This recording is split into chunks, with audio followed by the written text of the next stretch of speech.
ನಮಸ್ಕಾರ ಎಲ್ರಿಗೂ. ಇವತ್ತು ಶಾವಿಗೆ ಪಾಯಸ ಮಾಡೋದು ಹೇಗಂತ ನೋಡೋಣ ಬನ್ನಿ. ನಾನು ಮಾಡಿರೋ ರೆಸಿಪಿ ಇಷ್ಟ ಆದರೆ ಶೇರ್ ಮಾಡಿ, ಲೈಕ್ ಮಾಡಿ, ಸಬ್ಸ್ಕ್ರೈಬ್ ಮಾಡಿ.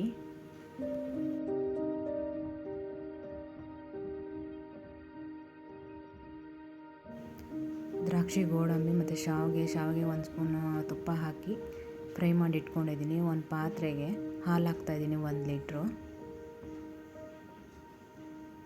ಈಗ ಬಿಸಿಯಾಗಿ ಹಾಕಿಬಿಡಿ. ಒಂದು 10 ನಿಮಿಷ ಬೇಕಾಗುತ್ತೆ. ಒಂದು ಪ್ಯಾನಿಗೆ, ಚಿಕ್ಕದ ಪ್ಯಾನಿಗೆ 1 ದೊಡ್ಡ ಸ್ಪೂನಲ್ಲಿ ತುಪ್ಪ ಹಾಕ್ತಾಯಿದ್ದೀನಿ.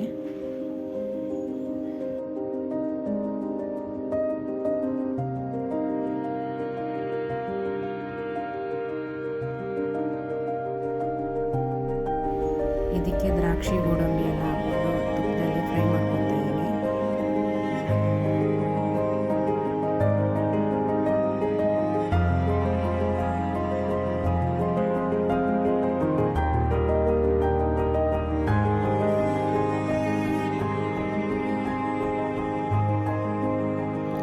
ಫ್ರೈ ಆಗಿದೆ ಚೆನ್ನಾಗಿ. ಒಂದು ಪ್ಲೇಟಿಗೆ ತೆಗೆದಿಡ್ತಾ ಇದ್ದೀನಿ.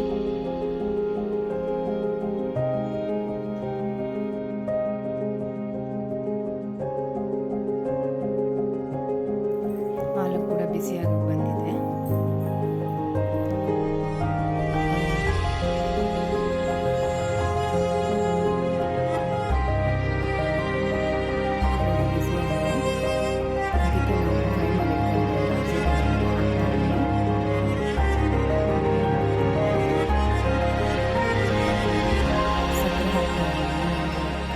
ಎಷ್ಟು ಸಕ್ಕರೆ ಹಾಕ್ತಾಯಿದ್ದೀನಿ.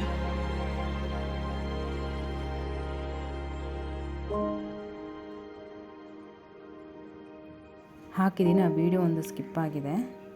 ಈಗೆಲ್ಲ ಚೆನ್ನಾಗಿ ಮಿಕ್ಸ್ ಮಾಡ್ಕೊಳ್ಬೇಕು.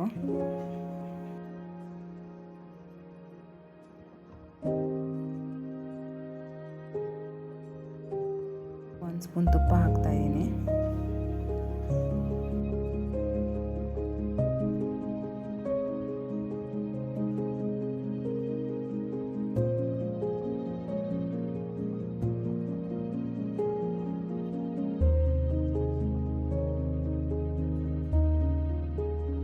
ಹಾಲು ಚೆನ್ನಾಗಿ ಬಿಸಿಯಾಗಿದೆ. ಇದಕ್ಕೆ ನಾವು ಫ್ರೈ ಮಾಡ್ಕೊಂಡು ಇಟ್ಕೊಂಡಿರೋ ಶಾವಿಗೆನ ಹಾಕ್ತಾಯಿದ್ದೀನಿ. ಹಾಕಿ ಒಂದು 2-3 ಕುದಿಗೆ ಆಫ್ ಮಾಡ್ಕೊಳ್ಬೇಕು. ಈಗ 1 ನಿಮಿಷಕ್ಕೆ ಕುದಿಯುತ್ತೆ.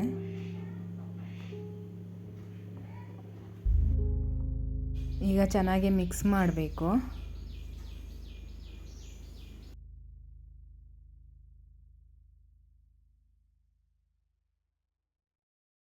ಈಗ 2 ಕುದಿ ಬಂದಿದೆ. ಈಗ ಗ್ಯಾಸ್ ಆಫ್ ಮಾಡ್ಕೊತಾ ಇದ್ದೀನಿ. ಜಾಸ್ತಿ ಬೇಯಿಸಿದ್ರೆ ಶಾವಿಗೆ ಎಲ್ಲ ಜಾಸ್ತಿ ಬೆಂದೋಗ್ಬಿಡುತ್ತೆ, ಅದರಿಂದ ಆಫ್ ಮಾಡ್ಕೊಬೇಕು. ಈಗ ಪ್ಲೇಟ್ ಮುಚ್ಚಿ ಒಂದು 10 ನಿಮಿಷ ಬಿಡಬೇಕು. ಈಗ ಆಗಿದೆ ಚೆನ್ನಾಗೆ ನೋಡಿ. ಶಾವಿಗೆ ಎಲ್ಲ ತುಂಬ ಚೆನ್ನಾಗಿ ಬೆಂದಿದೆ. ನಾನು ಮಾಡಿರೋ ರೆಸಿಪಿ ಇಷ್ಟ ಆದರೆ ಶೇರ್ ಮಾಡಿ, ಲೈಕ್ ಮಾಡಿ, ಸಬ್ಸ್ಕ್ರೈಬ್ ಮಾಡಿ. Thank you.